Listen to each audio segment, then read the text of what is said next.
Merci, Monsieur le Président, Monsieur le Vice-président de la Commission des lois, mes chers collègues. Le 1er mai dernier, des violences absolument intolérables ont été commises par plus de 1200 Black Blocs en marge de manifestations officielles. Si c'est une chance que l'on n'ait eu aucune victime à déplorer, les images de ces violences inouïes perpétrées par des centaines d'anarchistes et extrémistes ont choqué non seulement la France entière, mais aussi le monde entier par la presse internationale. Ces individus, en effet, se sont retrouvés dans un seul but: tout casser sur leur passage, brûler des voitures, saccager la voie publique, fracasser des devantures des commerces et attaquer les forces de l'ordre. Ce n'est pas la première fois que nous connaissons de tels agissements. Nous avons tous en mémoire ces images de voitures de police brûlées par des extrémistes en marge des manifestations contre les lois Macron et El Khomri lors du précédent mandat. Le 18 mai 2016, la haine anti-flic s'est exprimée de la pire des manières quand les anarchistes ont mis le feu à une voiture alors que des policiers étaient encore à l'intérieur. Ces événements, bien évidemment, bafouent notre pacte républicain et font autant de tort aux personnes qui avaient décidé d'exercer leur droit absolu de manifester de manière pacifique. Ils font également tort à l'image de notre pays qui, je vous le rappelle, organisera dans 6 ans les Jeux olympiques d'été à Paris. Les événements du 1er mai ont montré plus que la violence et la haine. Ils ont montré la faillite d'un système, celui de l'État régalien, qui a pour mission d'assurer la sécurité des Français. En effet, ce qui caractérise ces Black Blocs, c'est leur spontanéité, leur désorganisation. Mais, comme le disait une de leurs banderoles, cette fois, ils avaient marqué « organisé ». Pour empêcher une nouvelle organisation de la violence dans nos rues, Brigitte Kuster nous propose aujourd'hui d'adopter cette résolution afin de créer une commission d'enquête.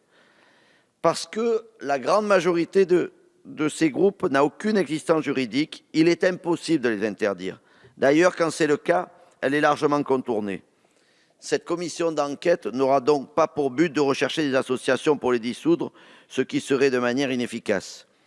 Elle n'aura pas pour but non plus, et je m'adresse plus particulièrement aux ministres qui ne sont pas là, de remettre en cause la politique du gouvernement ou de trouver des responsables. Cette commission d'enquête a également été sollicitée par nos collègues des bancs de la Nouvelle Gauche parce que nous avons ici tous conscience que nous pouvons travailler ensemble. Cette commission n'aura qu'un but, un seul but, voir où les défaillances ont eu lieu pour les corriger. Personne ne s'y attendait, pas même le ministre. Les services français font pourtant partie des mieux renseignés et des plus efficaces dans le monde, et pourtant, j'ouvre les guillemets, nous nous attendions à 50, 60 casseurs. Ils étaient le double, avouait le ministre Gérard Collomb. Forcément, il y a eu une erreur quelque part. Et ce que nous voulons, c'est travailler avec vous pour la trouver et surtout pour la corriger. Il est nécessaire, mes chers collègues, de nous interroger dans le fonctionnement de la prévention des violences pour que de tels événements ne se reproduisent plus.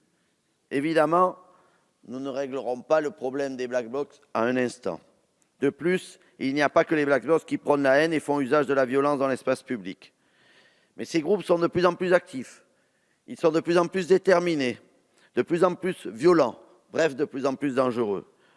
Notre réponse doit être à la hauteur de l'importance du problème. La commission d'enquête sollicitée par la proposition de Mme Kuster ne veut pas faire le procès à l'Assemblée nationale des groupuscules prônant la violence. Si procès il doit y avoir, il se tiendra dans les tribunaux.